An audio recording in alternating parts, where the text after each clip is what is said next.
नमस्कार दोस्तों, स्मृति coaching classes और लर्न विद रजनी में आप सबका स्वागत है। मॉडल पेपर की सीरीज को कंटिन्यू करते हुए आज हम मॉडल पेपर नंबर 39 करने वाले हैं। ये जो 15 क्वेश्चंस इन मॉडल पेपर्स में हम ले रहे हैं, ये फुल्ली एग्जाम ओरिएंटेड क्वेश्चंस हैं। इन क्वेश्चंस को आपको बिल्कुल भी निग्लेक्ट नहीं करना है। थोड़ा सा फोकस से ये सारे जो भी मॉडल पेपर्स हैं, इनके क्वेश्चंस अगर आप अटेम्प्ट कर लोगे, मानकर चलिए इंग्लिश में बहुत ही शानदार स्कोर आप करने वाले हो। बिना टाइम वेस्ट किए हम स्टार्ट करेंगे हमारा मॉडल पेपर नंबर 39 का फर्स्ट क्वेश्चन। यहाँ आपको रिजेक्शन मेथड भी लगाना है। किसी भी क्वेश्चन को करने की सीधी सी ट्रिक यही है कि आप सही ऑप्शन ढूंढने के साथ साथ गलत ऑप्शन को रिजेक्ट करना सीख लो, बस। ओके, आइए शुरू करते हैं। Why was the meeting postponed, ये क्या है? ये पैसिव वॉइस है। इस पैसिव वॉइस का एक्टिव वॉइस बनाना है तो आपको सबसे पहले वर्ब को टारगेट करना चाहिए। वर्ब यहाँ वॉज है, ठीक है। वॉज के बाद में वर्ब की थर्ड फॉर्म है। वॉज क्या है? बी होता है। तो पैसिव वॉइस अपने आप में क्या मांगता है? पैसिव वॉइस कहता है कि मुझे बी के बाद वर्ब की थर्ड फॉर्म दे दो, इसके अलावा मुझे कुछ नहीं चाहिए। तो इसका एक्टिव वॉइस बनाना है। क्या बनाना है? हमें एक्टिव वॉइस बनाना है। अब देखिए, वाई वॉज द मीटिंग, यहाँ द मीटिंग सब्जेक्ट है। इसका मतलब सीधा सीधा ये है कि एक्टिव वॉइस में ये ऑब्जेक्ट रहा होगा। एक्टिव वॉइस में ये ऑब्जेक्ट रहा होगा। और हमें क्या चाहिए? हमें चाहिए सिंपल पास्ट। कैसे पता चला? सिंपल पास्ट का हमें ये ऐसे पता चला कि वॉज वर्ब के बाद में वर्ब की थर्ड फॉर्म आ जाती है। क्या आएगा? वाई पोस्टपोन द मीटिंग, नहीं। वर्ब की क्या है? वर्ब की फर्स्ट फॉर्म है, नहीं भाई, ये जो है वो क्या है? सेंटेंस हो गया गलत। हमें चाहिए क्या? हेल्पिंग वर्ब भी तो चाहिए। तो डू आएगा नहीं। क्यों नहीं आ रहा डू? क्योंकि हमें टेंस पास्ट चाहिए। अब पोस्टपोन्ड आएगा या डिड आएगा? तो आप और सब जानते हैं कि एक्टिव वॉइस में अगर पास्ट सिंपल है, उसके इंटरोगेटिव सेंटेंस में डिड आएगा और वर्ब की फर्स्ट फॉर्म आएगी। इंटरोगेटिव सेंटेंस हो जाएगा why did they postpone the meeting.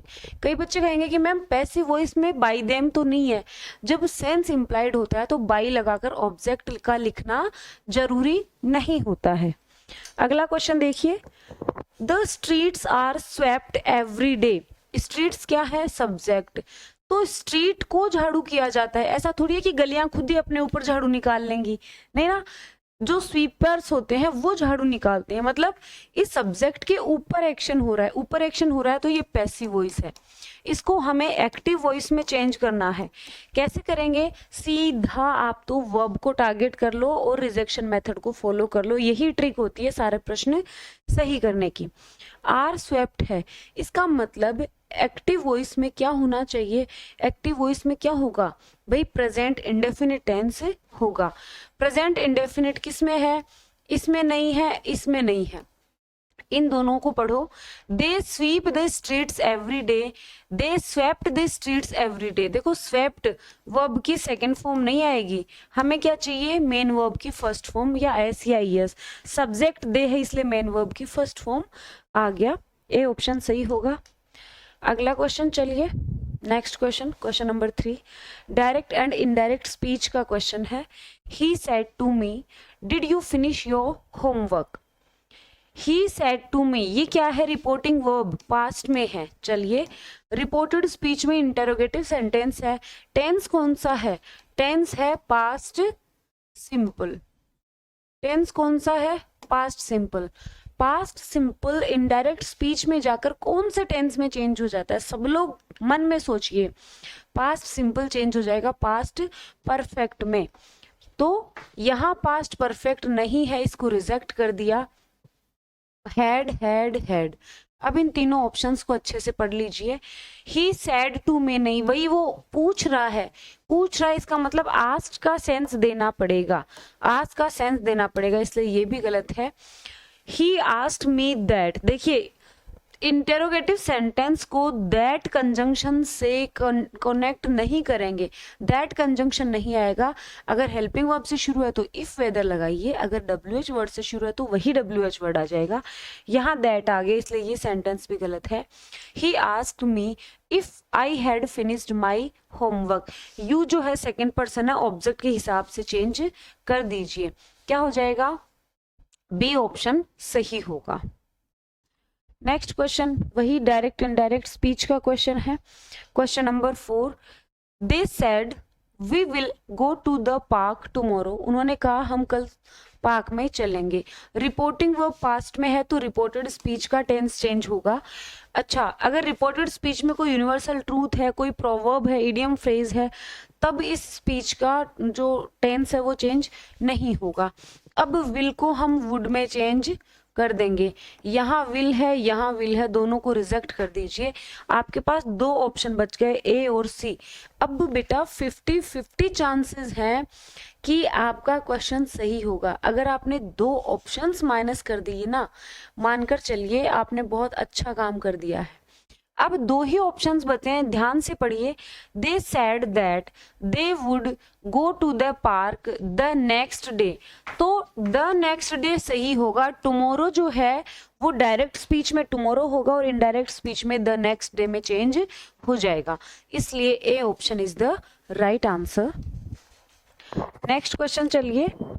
She blank in London for 2 years before she moved to Paris. देखो, बिफोर शी मूव्ड वर्ब की सेकंड फॉर्म, इसका मतलब पास्ट की कोई घटना है, पास्ट का कोई इवेंट है कि जब वो पेरिस गई उससे पहले वह लंदन में 2 साल से रह रही थी। क्या आना चाहिए? पास्ट परफेक्ट कॉन्टिन्यूअस आना चाहिए। ठीक है, तो पास्ट परफेक्ट कॉन्टिन्यूअस कौन सा है? सी ऑप्शन है, पास्ट परफेक्ट कॉन्टिन्यूअस। आगे चलेंगे। नेक्स्ट क्वेश्चन देखिए, question number 6, if he was studying harder he would have passed the exam. अगर वह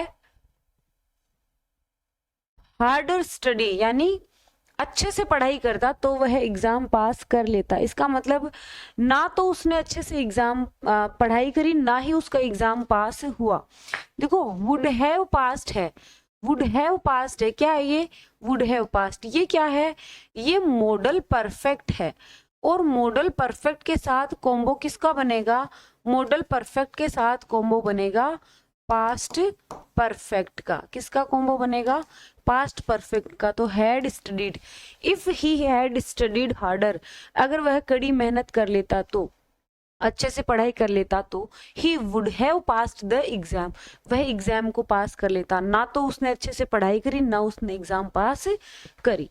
चलिए नेक्स्ट क्वेश्चन, ट्रांसलेशन का क्वेश्चन आया है। अगला क्वेश्चन, वह कई दिनों से बीमार है, कई दिनों से। चलिए क्या आएगा? देखो, बीमार है मतलब प्रेजेंट की बात है, प्रेजेंट की बात है तो पास्ट की वर्ब्स को तो आप उड़ा दो, एलिमिनेट कर दो, रिजेक्ट कर दो, रिजेक्शन से ही सिलेक्शन होगा। He has been ill for many days, he is ill for many days. क्या आएगा? वह कई दिनों से बीमार है, कई दिनों से बीमार है, तो भाई बताना है कि कई दिनों से बीमार है तो 4 लगेगा, यानी present perfect tense, present perfect. अगर मैं ये कहूं कि वह बीमार है, तब ये हो जाएगा ही इज इल। ठीक है, तब हो जाएगा ही इज इल।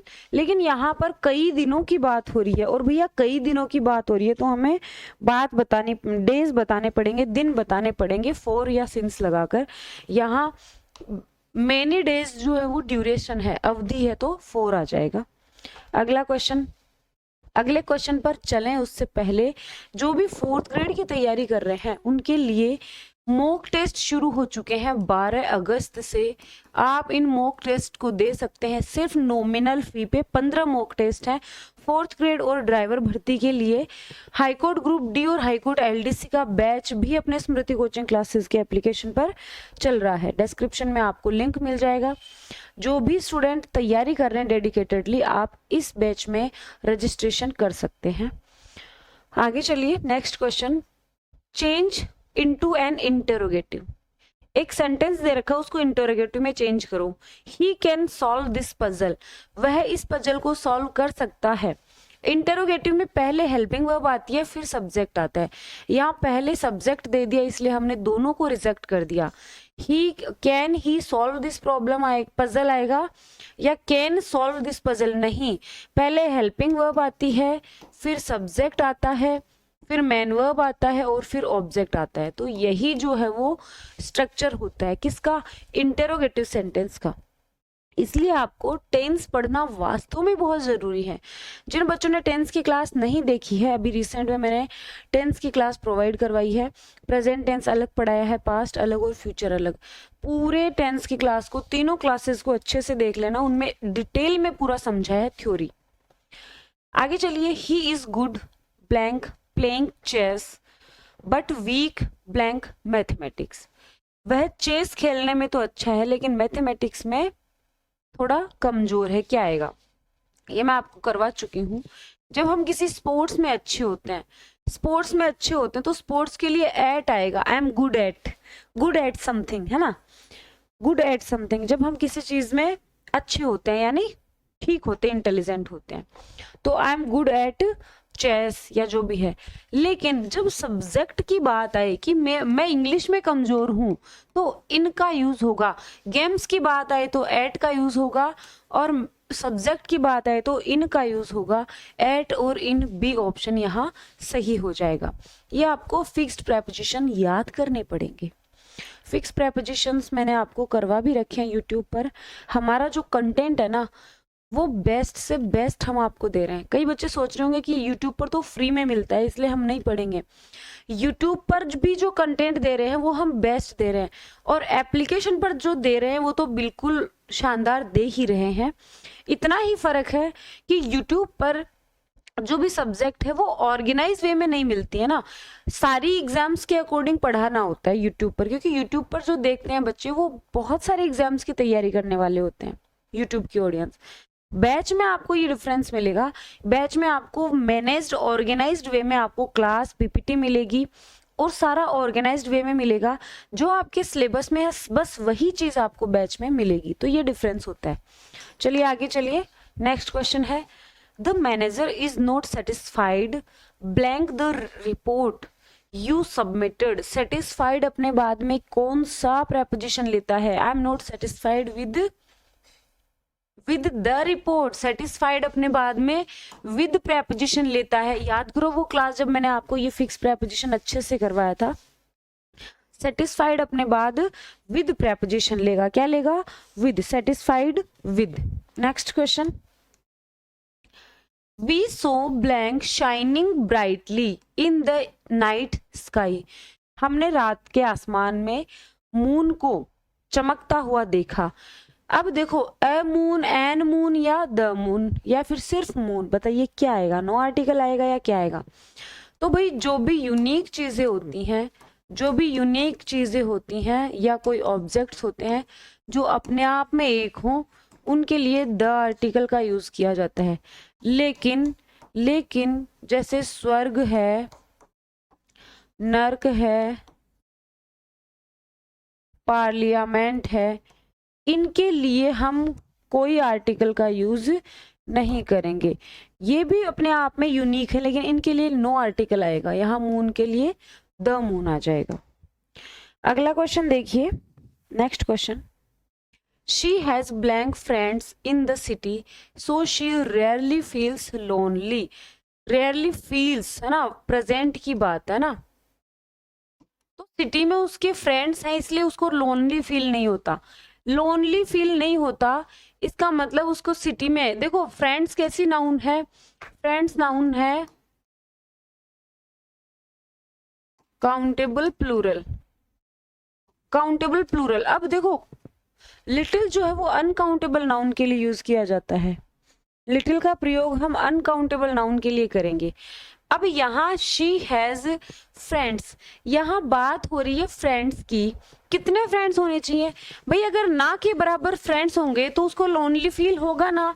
आपको एग्जामिनर खुद ही कह रहा है कि सो ही रेयरली फील्स लोनली, इसलिए वो तन्हा तन्हा लोनली लोनली वाला गाना नहीं गाती है, मतलब वो लोनली फील ही नहीं करती है। चलिए, इसलिए हमें नेगेटिव सेंस नहीं देना, इतने फ्रेंड्स तो एटलीस्ट होना चाहिए कि उसको लोनली फील नहीं हो, उसको अच्छा फील हो।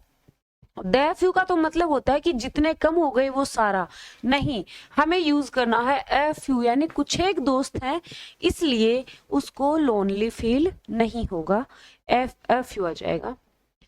Choose the correctly punctuated sentence, ये सेंटेंस दिए हुए हैं 4, इनमें से जो सही पंक्चुएटेड है उसको आपको चूज करना है।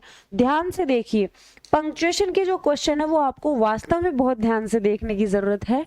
चलिए, शी आस्क्ड, यहाँ पर कोमा होनी चाहिए तो ठीक है, यहाँ कोमा नहीं इसलिए इसको रिजेक्ट कर दो। Inverted comma, where are you going. अब देखो इन्वर्टेड कोमा से पहले क्वेश्चन मार्क आना चाहिए और उसके बाद में इन्वर्टेड कोमा बंद होनी चाहिए। यहाँ क्वेश्चन है इसलिए क्वेश्चन मार्क नहीं है, फुल स्टॉप है, अपने आप सी ऑप्शन सही हो जाएगा। Question number 14, the meeting was postponed because the chairman was not in the blank to attend, क्योंकि चेयरमैन उसको अटेंड करने के मूड में नहीं था। मूड, मोड, मोल्ड या मोड, मोड तो जो है वो मॉडर्न से बना है ना, मॉडर्न से मॉडर्न मोड बना है यानी आधुनिक, ठीक है, आधुनिक, मॉडर्न से मोड बना है। माउल्ड होता है ढांचा, ठीक है, माउल्ड किसको कहेंगे, MOULD, माउल्ड होता है ढांचा। और मूड यहाँ मनोदशा होता है, हमने बात करी है मनोदशा की, तो चेयरमैन जो था, यार मेरा मूड खराब है, इसका मतलब मेरी मेंटल स्टेट खराब है, अभी मैं अच्छा फील नहीं कर रहा। मूड ऑफ है यानी मेरी मनोदशा खराब है, मैं अंदर से अच्छा फील नहीं कर रहा हूं, तो मूड आ जाएगा। आज के मॉडल पेपर का लास्ट क्वेश्चन है, in which options the equivalent Hindi technical term for the English technical terms is correct. आपको ये फोकस करना है कि कौन सा करेक्ट पूछा है और कौन सा इनकरेक्ट पूछा है। आपको जीके में, हिंदी में, सब में ये ध्यान रखना है कि कौन सा सही है या सही नहीं है। कस्टडियन अभिरक्षक सही है, प्रमोशन पदावनति नहीं, प्रमोशन का मतलब पदोन्नति होता है, क्या होता है, पदोन्नति। कॉन्ट्रावेंशन का मतलब उल्लंघन होता है, क्या होता है, उल्लंघन। ऑथेंटिकेशन, ऑथेंटिकेशन का मतलब प्रमाणीकरण होता है, क्या होता है, प्रमाणीकरण। तो यहाँ पर कस्टडियन अभिरक्षक सही होगा, कस्टडी अभिरक्षा से कस्टडियन अभिरक्षक बना है। तो ये हमने पूरे 15 क्वेश्चंस कर लिए हैं मॉडल पेपर नंबर 39।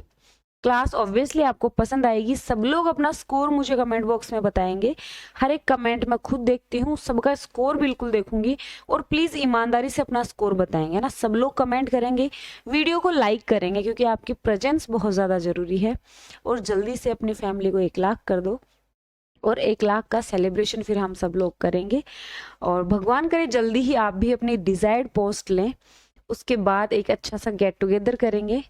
तो लर्न विद रजनी जो भी यूट्यूब चैनल है, इसको अगर आपने सब्सक्राइब नहीं किया है प्लीज़ चैनल को सब्सक्राइब कर दीजिए। Bye bye, take care.